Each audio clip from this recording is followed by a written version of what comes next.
Now, actor José Ferrer. I think when most of us still think of him, we think of Cyrano de Bergerac with the nose or Toulouse-Lautrec on his knees, two incredible roles he created in movies. He currently is the creative director for the Coconut Grove Playhouse, and as you'll see in a moment, his hair is now red because he's starring in the play Life with Father.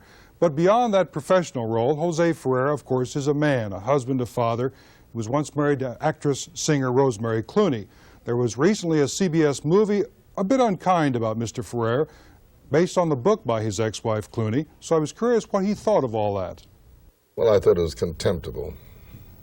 I wouldn't lower myself to seeing it. Well, you did not see it? Oh, I certainly would not see it. I would not see somebody else pretend to be me and say words that I never said, some were ascribed to me.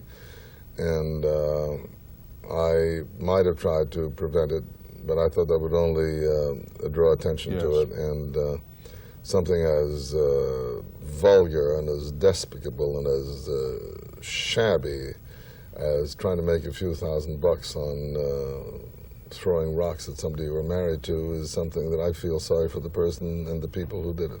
Have you had that out with the former Mrs. Ferrer, Rosemary Clooney? No, Clooney? we've never discussed it. Really? But no. Obviously that's the way you feel. Oh, yeah. I haven't discussed it, but I would say to her, how would you feel if I did the same thing about you? And the answer is, she'd feel more vituperative than I feel. But I don't talk about it because, again, it's done, and I didn't see it, and if I can't survive that, then I'm not the man I'm supposed to be. You know, it does seem today we are consumed with this private lives of people. I mean, these magazines that are newsstands and the whole thing, it is obscene, I think, personally, to get into these whole sorts of areas.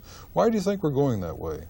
Why are people consumed with that kind of need to know those things? And why is it so successful? God knows it is.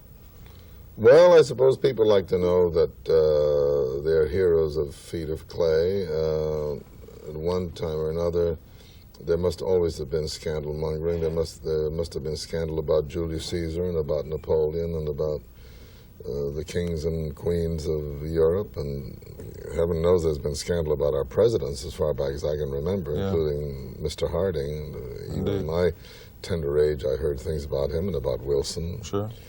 So people who are less fortunate think that people in prominent positions are more fortunate, and they look up to them, and then in looking up to them, they want to know that they have their frailties. Also, everybody must have an Achilles heel. I suppose that's that. I don't know.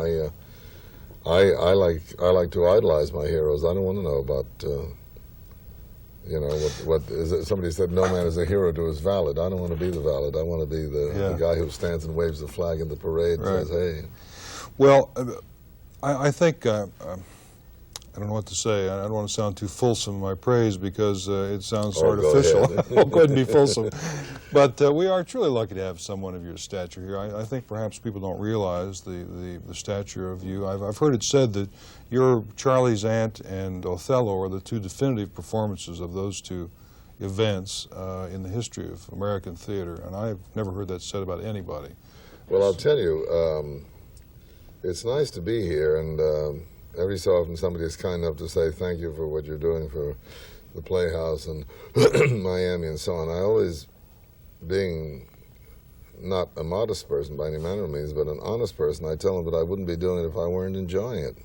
Working at the Coconut Grove Playhouse is wonderful for me because I think you have to sometimes blast and excavate to find them, but there is a theater audience in Miami, and we try to please them. I keep hearing that. What is the problem here? I know that you're being supported, but I can say, maybe you don't feel it, but it's not supported enough. We seem to have a problem here. What is that problem? Well, we are, and we continue to be increasingly the most over-entertained generation in the history of the earth, you know.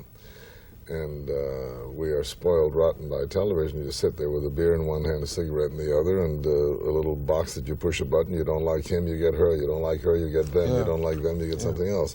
Plus we have the dolphins, plus we have the weather, and we have all kinds of things here in Miami, and the Coconut Grove Playhouse is only one of many, many forms of distraction.